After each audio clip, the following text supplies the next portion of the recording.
Bom, sejam bem-vindos aí novamente, né? Nesse nosso segundo vídeo, nessa nossa parte 2, a gente vai trabalhar então a gente trabalhou na parte um a ideia do modelo, né? A gente vai trabalhar agora como que a gente pode estar convertendo uma representação, né, em função de transferência para espaço de estado, né? E aí eu já discuto algumas particularidades dessa representação também em espaço de estado, né? Que é aquilo que eu comentei que existem aí infinitas possibilidades, né, de você estar representando suas variáveis de estado, dependendo aí o que você está querendo, né. A gente faz uma no caso do modelo que é aquele que fica mais fácil para quando você vai modelar a partir do zero, que é escolher como variáveis de estado, né, aqueles elementos mais que tem uma relação física, né, como tensão do capacitor, corrente do indutor, o deslocamento de uma massa, né, a velocidade da massa, mas não é a única forma de você estar escrevendo, tá? Então vou colocar aqui a apresentação para vocês acompanharem, né? Então a gente vai converter de espaço de estados aí para função de função de transferência para espaço de estado. Tá? Para isso, a gente, para pegar a ideia, a gente vai voltar um pouco. A gente vai partir de uma equação diferencial, porque é a partir dessa equação diferencial que você escreve a tua função de transferência, né? Então, isso aqui a gente já viu, né? São suas y é saída, suas n derivadas. Então a gente tem que escolher primeiro nossas variáveis de estado. Né? Então a gente pega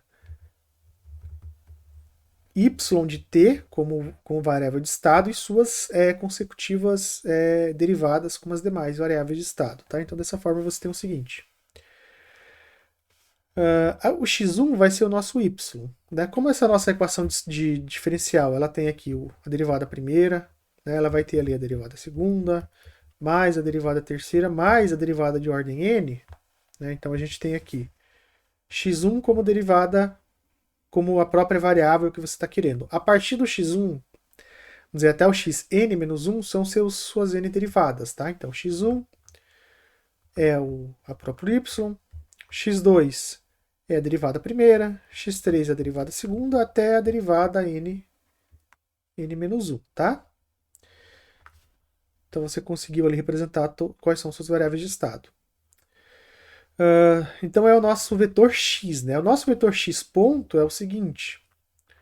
X1 ponto é a derivada primeira, x2 pontos é a derivada segunda, x3 pontos é a derivada terceira e assim por diante. Só que se você olhar da seguinte forma, né, se a derivada primeira do x1 é a derivada primeira do y, e o x2 é a derivada primeira do y também, então na verdade, x1 é igual a x2, correto? X1, a derivada primeira do x1 é x2. A derivada primeira do x2 vai ser o x3. A derivada primeira do x3 vai ser o x4. Agora, a derivada primeira do xn, que vai ter uma expressão que a gente vai isolar a partir da nossa equação diferencial, que depende dos demais termos, tá? Porque aqui, veja, né, que você escreveu como variável de estado n, né, esse teu derivada n-1. Então, quando você derivar ela, você está nesse termo. Então é só você isolar esse termo em função das demais. Né? Esse aqui, por exemplo, é o nosso x1, e aí você consegue escrever todas as tuas variáveis de estado em função das outras, e já tem a tua representação em espaço de estado. Né? Então, x1 derivada primeira é x2, x2 derivada primeira é o x3, x derivada xn-1, né, derivada primeira é o xn, e o xn ponto, aí você isola, né, a derivada de ordem n na tua equação diferencial. Você fica ali com menos a0 x1, menos a1 x2, até menos a1 x1 vezes xn mais b0 vezes u. E desse jeito que a gente escreve, né, essa nossa representação em espaço de estado, a nossa saída é sempre o x1, né, que é o nosso y. Então aqui já seria uma representação em espaço de estado. Né? Você pegou uma equação diferencial de ordem 8, por exemplo, e escreveu ela como um sistema de equações com 8 equações diferenciais de primeira ordem. Né? Você já fez converteu de EDO para espaço de estado. Né? Só que a gente quer a função de transferência para espaço de estado. Antes disso, né, vamos só colocar na forma matricial, tá? Aqui ficou só com alguns erros de digitações que eu sempre esqueço de corrigir, então aqui é x1, x2, x3, né? Derivado primeiro, x1, x2, x3. Então, a derivada primeira do x1 é o x2, então é 0, 1 vezes x2, 0, 0, 0. A derivada primeira do x2 é o x3, então o 1 vai multiplicar o x3. A derivada primeira do x3 é o x4, então vai multiplicar aqui o x1, x2. Esse aqui seria o x3, vai multiplicar o x4, né? Aqui, ó, x1, x2, x3, então aqui multiplicou o x4, tá? Quando tiver. E assim por diante. Então você começaria, né, na tua primeira linha, com esse teu número 1 aqui no segundo termo, ele vai correndo, né, se deslocando para a direita até que ele chega na última coluna, né? E o teu termo xn vai ser menos a0 x1, menos a1 x2, menos a2 x3, né, que era o que a gente tinha definido nesse outro parâmetro. E aqui a nossa variável de estado, o B0 está sempre multiplicando o nosso último termo, está multiplicando U, né? E o nosso Y é o nosso X1, então é 1, 0, 0. Então eu agrupei aqueles elementos na forma matricial. Quando a gente está escrevendo uma função de transferência, né? Se a gente fizer um passo para trás, tá? O que é o passo antes da gente obter uma função de transferência? É a gente aplicar a transformada de Laplace numa equação diferencial, certo? Então eu vou dar um passo para trás, tá? Eu vou fazer a transformada inversa disso, né? E obter o nosso C de t. Então ficaria com o quê? Eu vou colocar aqui em cima em vermelho para destacar a nossa EDO que gerou essa equação diferencial, que é a derivada terceira do C de t, né? Que é nosso. Eu vou colocar como bolinha para economizar espaço. Então, derivada terceira. Opa! Então, a gente tem aqui o C de t, derivada terceira, mais 9, derivada segunda do C de t, mais 26, derivada primeira do C de t, mais 24 C de t. Isso aqui é igual a 24 R de t, correto? Tá? Então, por comparação, né, a gente já consegue ver com o caso anterior que a gente vai ter, né, na verdade, a única coisa que tu precisa escrever é a última linha, né? Aqui você já consegue saber que esse aqui é o teu x1, esse aqui é o teu x2, esse aqui é o teu x3, né? Derivada terceira é um sistema de terceira ordem. Esse termo é a derivada primeira do x1, esse termo é a derivada primeira do x2, esse termo é a derivada primeira do x3, que a gente isola para escrever a última coluna, né? Então, pela EDO, você já consegue vir aqui e escrever diretamente a nossa representação em espaço de estado. Sempre, né, as linhas acima da última linha, elas começam iguais, elas são sempre iguais. 0, 1, 0. E aí esse 0 vai correr para a direita. 0, 0, 1. Chegou aqui na última coluna, então agora a gente só precisa escrever a última linha, tá? Se você olhar por essa nossa primeira ideia, né, seria o A0, que é o termo que multiplica o nosso x1, que seria a nossa saída sem derivada, e assim por diante. Então você está escrevendo os coeficientes na ordem contrária e com sinal negativo, né? Então, o termo que multiplica equivalente ali da nossa equação seria esse aqui, seria o nosso A0, que é o menos 24, ele vem aqui. Esse aqui seria o nosso A1, menos 26. E esse aqui é o nosso A3, que é o menos 9. Então você escreveu os coeficientes na ordem inversa e com sinal trocado. x1, x2, x3, né, mais 0024, que é o termo que multiplica o R, 1, 0, 0, x1, x2, x3. Né? Aqui não muda nunca, porque a nossa saída é o x1. Então, por comparação, você escreve a tua representação em espaço de estado, tá? a tua função de transferência em espaço de estado.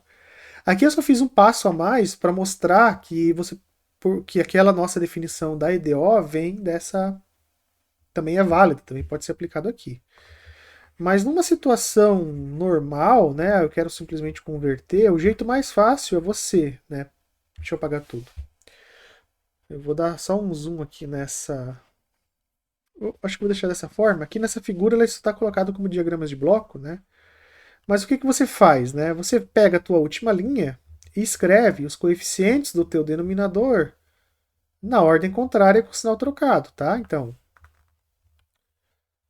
vou ficar aqui com menos 24, menos 26, menos 9, tá? Deixa eu fazer assim, dessa maneira fica mais fácil enxergar. Menos 24, menos 26 e menos 9. Tá? Coeficientes na ordem inversa com o sinal trocado.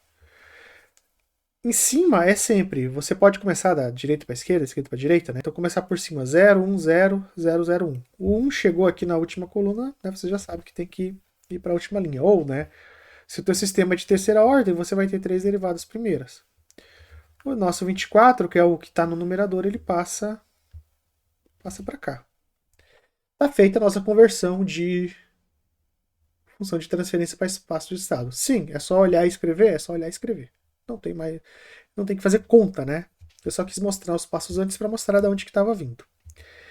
Alguma observação, né? Veja que se você pega um circuito elétrico, obtém a função de transferência e depois faz isso para ter a espaço de estado, ele não vai estar daquela maneira que se você tivesse pego o x1, x2, x3, ele vai estar numa outra maneira, tá? Uma outra forma. Entretanto, o teu y é sempre o mesmo. Quer dizer o quê?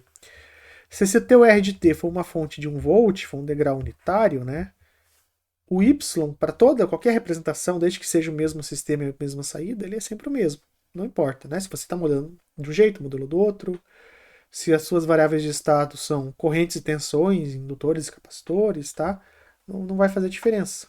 Né? Ou seja, não faz diferença quem é a tua matriz A, quem é a tua matriz B, quem é a tua matriz X. O importante é que o x ponto ax mais bu y igual a cx vai produzir sempre o mesmo y para a mesma entrada, obviamente, tá beleza? Quando você tiver agora um denominador, né, vai só mudar um pouco a situação, né? Na verdade, o denominador ele vai mexer na tua matriz de saída, né, na tua matriz de saída, né? Porque se você olhar o denominador, ele estaria relacionado apenas com teu R com a tua entrada R de S, né? Se você multiplicar o R de S aqui em cima, você vai ter o seguinte: derivada segunda do R de T, estou fazendo a inversa já, obviamente, né? Mais 7 vezes a derivada primeira do R de T, mais 2R de T, né? Talvez colocasse como diagrama de blocos, vai ficar um pouco mais fácil. Deixa eu tentar dar um zoom aqui nessa parte. Então, aquele exercício, quando você tem um numerador, vai ficar mais fácil se eu escrever ele de maneira separada. Eu só vou dar um zoom nessa figura para a gente poder ver o que está sendo feito, tá? O seguinte, então a gente tem ali uma situação, tá, em que você tem depende do S, né? Você tem um polinômio ali no teu denominador, tá? A gente pode primeiramente quebrar essa tua representação, essa tua expressão em duas partes, né? A parcela sem sem o numerador e sem o numerador e a parcela com o numerador, né? Então você tem aqui duas variáveis, x1, x2, né? E no final o que sai é o x1. Depois esse x1, ele multiplica ainda, tá? S quadrado 7s mais 2, para aí sim ter a nossa saída. Para aí sim ter a nossa saída, tá? Então, como eu tinha comentado, aquela primeira parte da nossa representação em espaço de estado, que é x ponto ax mais bu, tá? Ela independe do que a gente vai ter como saída. Então a gente não precisa se preocupar com o numerador para estar escrevendo isso. A gente pode olhar simplesmente para essa parcela primeira aqui da nossa função de transferência, né? Então você ficaria da mesma forma do caso anterior, né? Você tem x ponto, quem que é a matriz A? São os coeficientes na última linha, os coeficientes do numerador escrito na ordem inversa com o sinal trocado. Então, menos 24, menos 26, menos 9. 0, 0, 1, 0, 1 e 0. Fechou essa parte. Que multiplica x mais o b, no caso agora o que tá no numerador é só o número 1, né? Então 0, 0, 1 vezes u.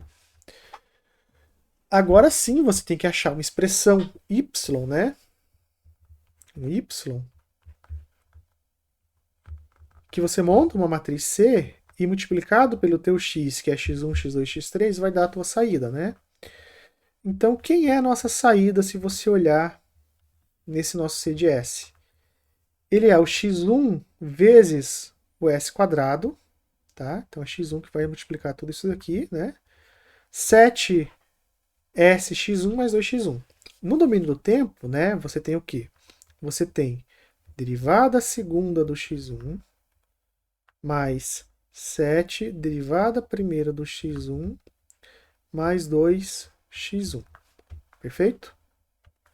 Bom, o x1 é o próprio x1, né? Ele é variável de estado, então 2x1.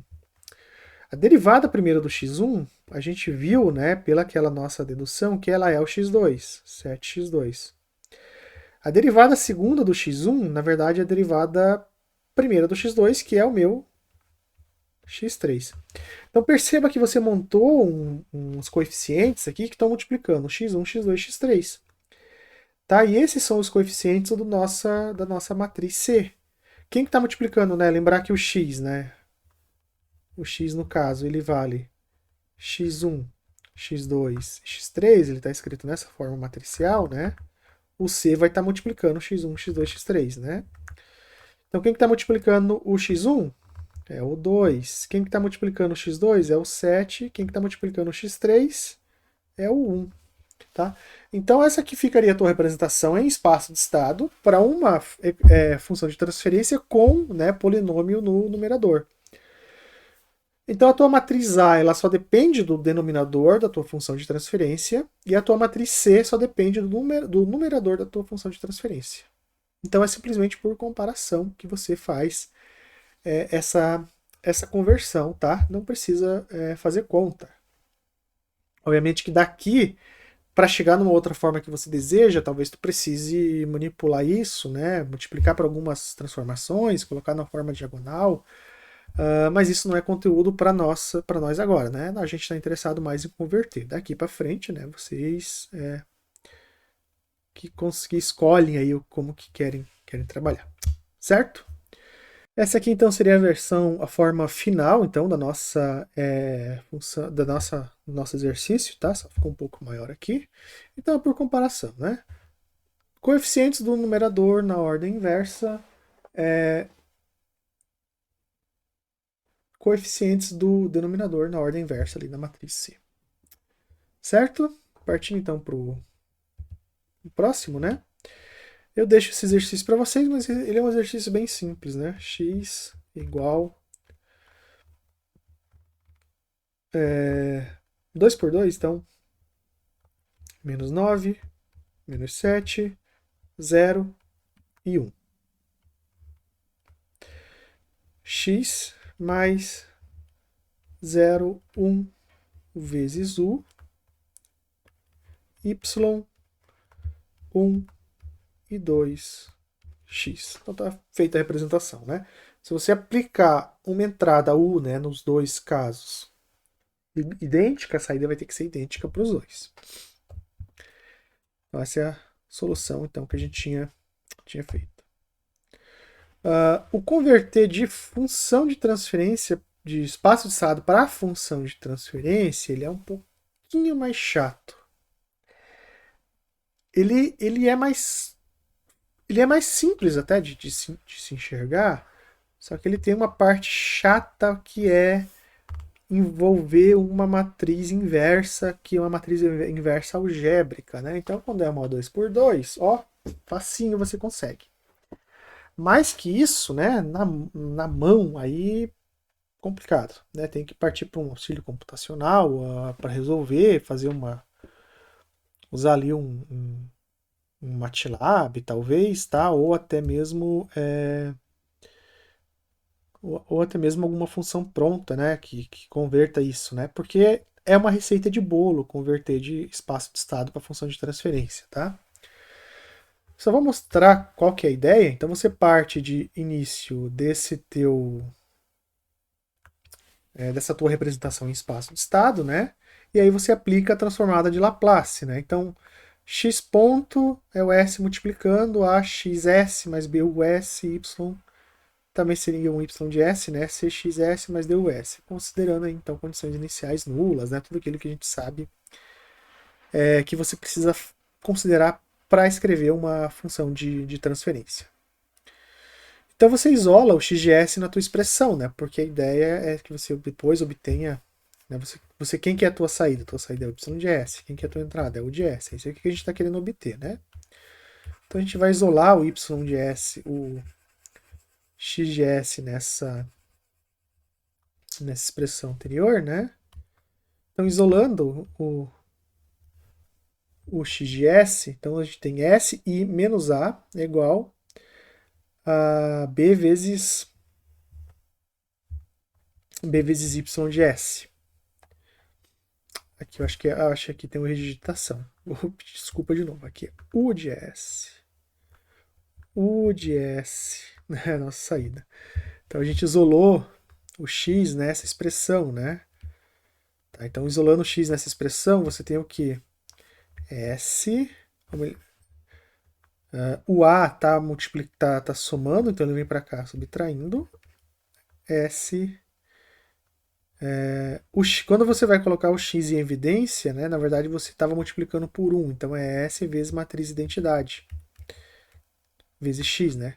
O 1 é a nossa matriz identidade, tá? B, U de S. Uhum. Esse aqui é o seguinte, né? Quando você está fazendo não matriz, né? X que multiplica. O que eu posso colocar de maneira simples? Vamos deixar assim, ó. X quadrado mais 3x, né? Então você pode colocar o seguinte. X que multiplica x mais 3, correto? Só que na verdade, quando você tira esse x daqui de dentro, é como se tu estivesse deixando o 1 aqui multiplicando, né? E quem que é o 1 na nossa matriz? É a nossa matriz identidade. Então é isso que a gente fez. Você tirou o x daqui de dentro, né? E botou ele para fora do parêntese, que é isolar o que ele está ali. Então você ficou com S vezes 1. Então é S i menos A. Se não fosse, se esse. E aqui eu dei o exemplo com o escalar, né? O escalar a ideia é a mesma. Só que como o 1 é 1, não faz diferença, então a gente acaba tirando ele aqui, né? Quando é escalar. Mas a matriz de identidade não, ela faz falta, né? Então daí que vem a matriz de identidade. Então a gente isola, né? Você vai passar essa parcela para cá dividindo, então S menos A vem para cá dividindo. E dividir, né, é a mesma coisa que multiplicar pela inversa. Então é SI menos A na menos 1 vezes B vezes Y de S. Como você tem agora o x de S nessa expressão, né, e ele depende aqui do U de S, que é a tua entrada, e a gente quer obter, né, lembrando que a gente quer obter saída por entrada, a gente não está interessado no x, você vai pegar essa parcela, né, toda, que você iguala do x, e substituir na expressão do y, né? Y igual a C vezes X mais DU. Então você vai substituir aqui dentro. E o que você obtém, né? CSI menos A na menos 1, BU de S. Então tudo isso aqui era o teu X, mais D vezes U. A gente vai colocar o U aqui em evidência, né? Ah, aqui, professor, aqui também ficaria identidade, né? Mas D vezes a identidade é a própria identidade. Aqui a gente só tem que usar a identidade porque o S é um escalar, né? Então tu tinha um escalar vezes uma matriz, tá? E finalmente, né, você chega na tua função de transferência.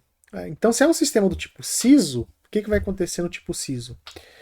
Aqui não vai ser uma matriz, aqui vai ser um escalar, né? Uma entrada e uma saída. Aqui também vai ser um escalar, tá? Então você pode escrever essa função de transferência dessa maneira. Então, para converter de espaço de estado para função de transferência, é só jogar nessa. Você está brincando nessa receita de bolo. C vezes S menos A na menos 1 vezes B mais D. Tá? Geralmente, tá, quando você está modelando, esse D ele vale zero, né? Geralmente. Tá? Então ficaria o S, o C que multiplica S menos A na menos 1 vezes B. Né? Então, a dificuldade que está é encontrar na mão essa matriz inversa. Né? Se é uma 2 por 2, ok. Se agora se é uma 3 por 3, aí é complicado, né? Se a gente lembrar de matriz inversa, né? Si menos A na menos 1 é igual à matriz adjunta do Si menos A na menos 1 dividido pelo determinante do Si menos A. Aqui menos 1 cai fora, né? Então adjunta pelo determinante. Então veja que toda a tua expressão vai estar dividida pelo determinante, claro, se você considerar aqui a adjunta, né? Do Si menos A. E olha que interessante, né? O determinante do Si menos A é exatamente o denominador da tua função de transferência. O determinante do Si menos A é o denominador da tua função de transferência. Então, não importa aquela que eu comentei, que a matriz A tem infinitas maneiras de você representar. Aqui pode ser várias formas, ou infinitas maneiras, infinitas possibilidades. Tá? Mas se você está falando do mesmo sistema, o determinante do Si menos A vai ter que ser sempre o mesmo. Então, se isso, naqueles exemplos que eu dei de converter função de transferência para espaço de estado para função de transferência, né, função de transferência para espaço de estado, embora não fique igual ao caso de você modelar o IC e o IL é, na mão, né, igual o primeiro método que eu mostrei, mas o determinante do Si-A sempre dá o mesmo. Então a gente vai fazer para essa matriz aqui, para essa representação aí gigante, né? Aí, se vocês lembrarem também, quando lembrarem do que a gente acabou de ver, né? Quando você faz a conversão de função de transferência para espaço de estado, é simplesmente uma comparação, né? Você comparou, escreveu, né? Os termos, ok? Então, se ele tiver escrito bonitinho daquela forma, você também pode fazer por comparação o processo inverso, né? Então veja que aqui você tem a tua matriz A está naquele padrão, né? Toda a tua matriz A está naquele padrão. Então você não precisaria, a princípio, estar fazendo. A tua matriz Y, ó, tá no padrão também, né? 1, 0, 0, ok. Mas a tua matriz B não tá naquele padrão bonitinho, né? Você teria que ter o 10 aqui, por exemplo, e aqui ser 0. Aí você faria por comparação, né? Você ficaria então com S ao cubo mais 3S quadrado mais 2S mais 1 e o 10 aqui em cima. Mas não é esse o caso, porque a tua matriz não está escrita assim bonitinha. Aquele 10 ali está atrapalhando. Então aí tem que fazer do jeito completo, tá? Como eu comentei também, né, o determinante matriz identidade, S vezes matriz identidade menos A, ele vai estar os polos da tua função, vai estar o denominador da tua função de transferência, né? Como essa matriz A ela está escrita daquela forma bonitinha, então a gente sabe que aqui vai dar S ao cubo mais 3S quadrado mais 2S mais 1. Podem tentar fazer o determinante disso daqui, que vai dar exatamente essa resposta, tá? Aqui eu só estou fazendo por partes, eu estou colocando o determinante do Si menos A. Ou, desculpe, a matriz Si menos A, né? Então, se você fizer o determinante dessa matriz, você vai obter essa função aqui, esse denominador do teu sistema. Adjunta de uma matriz. Como que eu obtenho a adjunta de uma matriz? Eu deixo para vocês darem uma revisada lá em álgebra linear, tá? Mas essa daqui, confia em mim que essa daqui é a adjunta. A adjunta de uma 2 por 2 tem até uma regrinha básica. Acho que inverte a diagonal principal e troca o sinal da diagonal secundária, né? Então seria. Depois confirme, né? Tipo, 8, 6, 4 e 5. Como que é a adjunta disso? Então, 6 e 4 mantém. 5 e 8 inverte, né? E esse aqui a gente troca o sinal. Então aqui é uma matriz adjunta. Por uma 3 por 3 é trabalhoso. O processo é trabalhoso. Bom, então isso aqui é a nossa matriz inversa, né? A adjunta dividido pelo determinante. Pois bem, agora você precisa multiplicar a matriz C, aqui é o nosso inverso, e aqui é a nossa matriz B, tá? Então, C vezes o inverso dá SI menos A vezes a matriz B. Bom, como a gente só tem o número 1 aqui que está sendo multiplicado, né? Então o número 1 vai multiplicar tudo isso daqui e vai sobrar só a primeira coluna, né? Porque o restante é zero. Como a matriz B só tem o número 10 e o resto é zero, quando você multiplicar essas duas matrizes, ele vai acabar fazendo 10 vezes esse primeiro elemento, né? Então, na verdade, você só precisaria saber esse primeiro elemento para saber tudo, tá? Então, finalmente, o teu t de S, que é y de S, o de S, ele vai valer 10 vezes S quadrado mais 3S mais 2. S é o cubo mais 3S quadrado mais 1. Tá? Então essa é a tua função de transferência, né, equivalente para essa representação em espaço de estado. Né? Então, diferente do espaço de estado, a função de transferência só tem uma. Né? É o mesmo se é um sistema tem uma função de transferência. Né? Ele não é igual a uma forma de escrever, obviamente. Né? Que não é como espaço de estado que você tem infinitas maneiras de escolher quem é as tuas variáveis de estado, x1, x2 e x3, tá? Então tá aqui a resposta final. Então o trabalhoso é achar essa inversa, porque envolve essa adjunta. Se é uma 3 por 3 vai dar trabalho, né? Então fica aí para vocês treinarem a álgebra e conseguirem chegar nesse resultado. Tá ok? Então dessa parte de modelagem seria isso, tá? Então eu peço aí que vocês façam os exercícios do final do capítulo 3 do NISE. Façam as listas que eu vou deixar como sugestão, tá? E qualquer dúvida, então, a gente vai conversando. Obrigado, então, e até o próximo vídeo.